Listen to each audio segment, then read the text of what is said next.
जय श्री राधा, जय श्री कृष्णा। आप सभी प्रिय दर्शकों का हमारे चैनल आई एम एस्ट्रो गुरु जी में बहुत बहुत स्वागत है। प्रिय दर्शकों, आज हम चर्चा कर रहे हैं कुंडली के चतुर्थ भाव की, और वो भी कुंडली के चौथे घर में सूर्य की स्थिति की। कि अगर आपकी कुंडली के चौथे घर में चतुर्थ भाव में सूर्य स्थित हैं तो आपको जीवन में सूर्य के क्या परिणाम प्राप्त होंगे। पहले तो चौथे घर के बारे में बता दें कि कुंडली का चौथा घर चतुर्थ भाव किन किन चीजों का प्रतिनिधित्व करता है। चौथा घर मन का होता है, मन का प्रतिनिधित्व करता है। चौथे घर के कारक चंद्रमा होते हैं, क्योंकि चंद्रमा मन के कारक होते हैं। तो चौथा घर मन का होता है, चौथा घर हृदय का होता है, चौथा घर हमारी छाती का होता है। इसके अलावा चौथा घर मकान का होता है, वाहन का होता है। चौथा घर बगीचों का, फलों के बगीचों का होता है। चौथा घर ससुर का होता है, चौथा घर माता का होता है, चौथा घर जमीन जायदाद का होता है, और चौथा घर घर के वातावरण का होता है।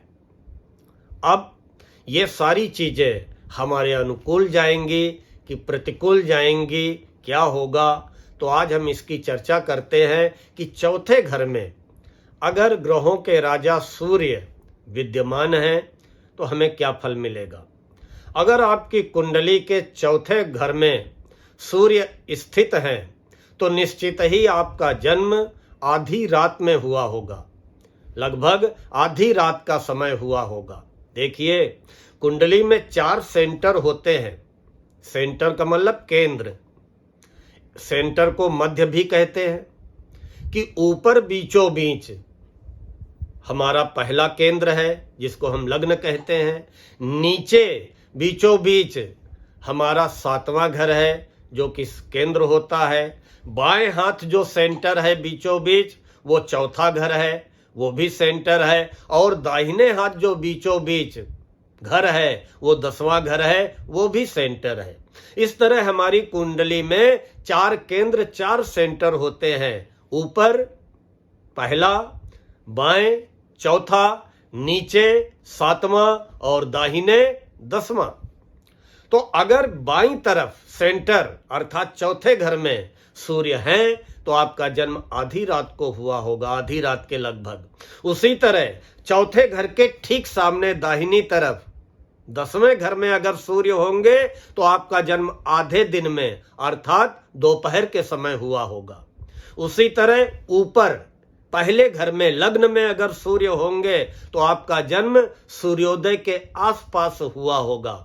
उसी तरह नीचे अर्थात 7वें घर में अगर सूर्य होंगे तो आपका जन्म सूर्यास्त के आसपास हुआ होगा।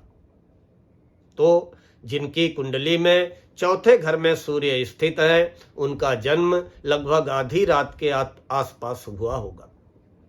सूर्य चौथे घर में दिग्बल से हीन होते हैं, दिग्बली नहीं होते हैं। सूर्य क्रूर ग्रह है, गर्म ग्रह है। ये जहां भी बैठते हैं वहां कुछ ना कुछ खराबी अवश्य पैदा करते हैं, कुछ ना कुछ उस भाव से रिलेटेड। अभी हम ऊपर आपको बता चुके हैं कि चौथा घर किन किन चीजों का प्रतिनिधित्व करता है। तो उन चीजों से हमको परेशानी अवश्य कुछ ना कुछ दिलाते हैं।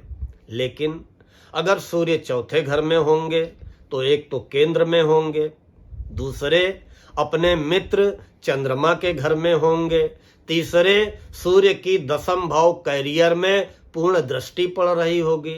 तो इसलिए यहाँ पे सूर्य की स्थिति ज्यादा खराब परिणाम नहीं देती है, ज्यादा अशुभ परिणाम नहीं देती है। लेकिन अगर सूर्य के ऊपर सूर्य के शत्रु ग्रह शनि की, राहु की या केतु की दृष्टि पड़ रही है, ये आप लोग अपनी कुंडली में देखना कि अगर कुंडली के चौथे घर में सूर्य स्थित हैं तो ज्यादा घबराने की आवश्यकता नहीं है। कुल मिला के अच्छे परिणाम मिलेंगे। चौथा घर जिन जिन चीजों का कारक होता है, लेकिन अगर सूर्य पर शनि की दृष्टि पड़ रही है या राहु की दृष्टि पड़ रही है या केतु की दृष्टि पड़ रही है तो फिर हमें सूर्य के अशुभ परिणाम मिलेंगे। सूर्य हमारे जीवन में खराबी पैदा करेगा। अब अगर सूर्य पे शनि की दृष्टि पड़ रही है तो इसका उपाय क्या है कि आप किसी अंधे की मदद करें, अंधे की सेवा करें। अगर सूर्य पे राहु की दृष्टि पड़ रही है तो आप किसी पागल व्यक्ति की मदद करें, पागल व्यक्ति की सेवा करें। अगर सूर्य पर केतु की दृष्टि पड़ रही है तो किसी अपाहिज व्यक्ति की मदद करें, उसकी सेवा करें। और आगे हम चर्चा करेंगे अगले वीडियो में कि कुंडली में चौथे घर में अगर चंद्र विराजमान होंगे तो हमको क्या परिणाम प्राप्त होंगे। प्रिय मित्रों, अगर यह वीडियो पसंद आया हो तो लाइक व कमेंट अवश्य करें, आगे फॉरवर्ड भी करें। और हमारे जिन प्रिय दर्शकों ने अभी तक हमारे चैनल को सब्सक्राइब न किया हो कृपया सब्सक्राइब अवश्य कर लें, बेल आइकन जरूर दबाएं। जय श्री राधा, जय श्री कृष्ण।